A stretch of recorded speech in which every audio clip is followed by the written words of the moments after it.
Hello दोस्तों, मेरा YouTube channel पर आप लोगों का फिर से एक नए वीडियो के साथ स्वागत है। तो चलिए वीडियो स्टार्ट करते हैं। क्योंकि आज मैं जो जानकारी देने वाला हूं पाम ऑयल प्लांटेशन वर्कर के लिए, ये बहुत ही सुन के आप लोगों को अच्छा लगेगा और ये आप लोगों को मतलब सुनने के बाद आप लोगों को एक अच्छा जानकारी भी मिलेगा कि अगर आप लोग भी पाम ऑयल प्लांटेशन का काम में आना चाहते हैं और पाम ऑयल प्लांटेशन का वर्कर का ये सवाल रहता है कि पाम ऑयल प्लांटेशन का जो मैं काम में जाऊंगा तो क्या वहां पर मुझे कंपनी की तरफ से खाना देगा या कंपनी की तरफ से जो खाने का खर्चा रहेगा वो देगा। और अगर पाम ऑयल पैकिंग का काम में आते हैं तो क्या उसके लिए आपको खुद से खाना बनाना पड़ेगा या कंपनी खाना बना के देगा, और अगर खाना बनाना पड़ेगा तो कितना खर्चा पड़ेगा। तो पूरा डिटेल्स में बताएंगे। और अगर अभी तक मेरा यूट्यूब चैनल को सब्सक्राइब नहीं किए हैं तो प्लीज मेरा यूट्यूब चैनल को सब्सक्राइब कर लीजिए और बेल आइकन को प्रेस कर लीजिए। तो चलिए आप लोगों को बता दूं, अगर आप लोग भी पाम ऑयल प्लांटेशन काम में आने के लिए बहुत ही बेताब है और अगर आना चाहते हैं तो ये जानकारी आप लोगों के लिए बहुत ही इंपॉर्टेंट होने वाला है। क्योंकि इस जानकारी में आप लोगों को ये मैं जो बताने वाला हूँ ये आप लोगों को मलेशिया में आके काम देगा। अगर आप लोग मलेशिया पहुंच जाते हैं तो ये आप लोगों को 100% काम देगा। और ये जानकारी आप लोगों को बता दूं, अगर आप लोग भी पाम ऑयल प्लांटेशन का काम में आना चाहते हैं तो अगर पाम ऑयल प्लांटेशन का काम में आना चाहते हैं तो कंपनी की तरफ से आपको कोई भी खाना मुहैया नहीं किया जाएगा, खुद से आपको खाना बना के खाना पड़ेगा। और पाम ऑयल प्लांटेशन के अंदर मलेशिया में किसी भी कंपनी में आइए, ठीक है, अगर मलेशिया में पाम ऑयल प्लांटेशन का कंपनी में किसी भी कंपनी में आइए, आपको पाम ऑयल प्लांटेशन का जो भी वर्कर है, जहां का भी वर्कर है, इंडियन हो, नेपाल का हो, बांग्लादेश का हो और या पाकिस्तान का हो, जहां का भी है, इंडोनेशिया का, वहां का वर्कर को खुद से खाना बना के खाना पड़ता है। और आप लोगों को बता दूं, अगर पाम ऑयल पैकिंग का भी अगर आप लोग काम में आते हैं, पाम ऑयल जैसे यहाँ पर तो पाम ऑयल प्लांटेशन का जो रहते हैं यहाँ पर फल कटिंग किया जाता है और ट्रक में ले जाके फिर वहां तेल निकालने के लिए जहाँ फैक्ट्री में लेके जाता है।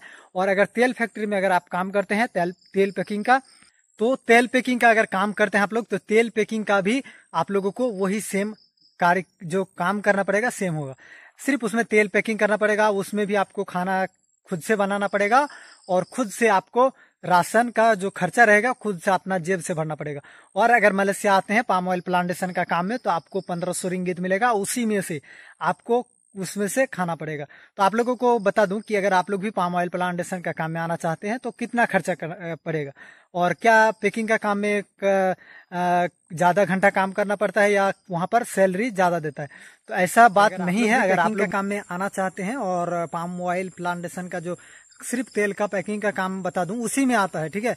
अगर आपका जो पाम ऑयल प्लांटेशन का वीजा लगता है उसी में आपका जो है पैकिंग का भी पाम ऑयल का जो पैकिंग रहता है उसी वीजा में, वर्क वीजा में आके आप उस कंपनी में काम कर सकते हैं, ठीक है। लेकिन किस तरह वहां पर सीट अगर 2-3 रहता है तभी आदमी को लेता है, लेकिन पाम ऑयल प्लांटेशन का सीट बहुत ज्यादा रहता है और वर्कर को यहीं पर ज्यादा जो है पाम ऑयल प्लांटेशन का फल कटिंग करने के लिए रख देता है। तो आप लोगों को बता दूं सेम वो उसका भी प्रक्रिया है, इसका भी प्रक्रिया है, लेकिन वो यहाँ पर देखिए अगर आप पैकिंग का काम में जाते हैं तेल पैकिंग का काम में तो वहां पर आपको 8 घंटा ड्यूटी करना ही पड़ेगा। और अगर फल कटिंग का काम में आते हैं यहाँ पर आपको 8 घंटा ड्यूटी नहीं करना पड़ेगा। और आप लोगों को खर्चा के बारे में बता दूं, अगर आप लोग भी खर्चा के बारे में सोच रहे कि पाम ऑयल प्लांटेशन का खर्चा के बारे में बता दूं, अगर आपको 1500 रिंगित देगा तो आपका 1500 रिंगित में आपको 300 या 400 रिंगित आपका खर्चा होगा। अगर पाम ऑयल प्लांटेशन का काम में आते हैं, अगर आप ज्यादा सिगरेट नहीं पीते हैं, ज्यादा कुछ और नशा नहीं करते हैं तो आपका 400 का करीब 300 या 400 के पास आपका राशन का खर्चा खुद से भरना पड़ेगा और आपको खुद से सामान खरीद के और खुद से खाना बनाना पड़ेगा, ठीक है। कंपनी की तरफ से आपको कुछ भी खाना बना के नहीं देगा और ना ही आपको कुछ भी खर्चा देगा। जितना आपका राशन का खर्चा लगेगा वो पूरा डिटेल्स पूरा जितना आपका खर्चा लगेगा उतना आपको खुद से अपना जेब से भरना पड़ेगा। अगर आप 1500 रिंगित पाते हैं तो वहां से अगर मिलता है 1500 रिंगित तो वहां से आपको 400 रिंगित माइनस कर दीजिए, उसके बाद 1100 रिंगित बचेगा, वही आप घर भेज सकते हैं। और अगर आप लोगों को बता दूं, अगर आप फिर प्लांटेशन का काम में ही अगर कॉन्ट्रैक्ट में काम करते हैं तो फिर उसका सैलरी का चिंता नहीं करना पड़ेगा। अगर आप 300 रिंगित अगर खत्म करते हैं तो 300 रिंगित में आपको फिर 1200 रिंगित आपका 300 रिंगित खर्चा करने के बाद आपका 1200 रिंगित बच जाएगा, ठीक है। तो आप लोग इसी तरह आप लोगों का जो राशन खर्चा था ठीक है। तो मलेशिया में जाने के बाद बहुत भाई लोगों का ये डाउट रहता कि कितना एक महीने का जो है राशन खर्चा आ जाता है। तो आप लोगों को बता दूं कि 300 से 400 रिंगित आते हैं, मलेशियन रिंगित, अगर आप यहाँ पर एक महीने का राशन जोड़े तो। अगर आप नशा करते हैं, सिगरेट पीते हैं या दूसरा ड्रिंक करते हैं तो इसके लिए आपको अलग से एक्स्ट्रा खर्चा करना पड़ेगा। और अगर आप ड्रिंक नहीं करते हैं और तो आपको इतना खर्चा नहीं करना पड़ेगा। तो आप लोगों को बता दूं, अगर आप लोग भी पाम ऑयल प्लांटेशन का काम में आना चाहते हैं तो ये, और प्लांटेशन का काम के बारे में आप लोगों को अच्छी तरह तो मैं पूरा डिटेल्स में बता देता हूं।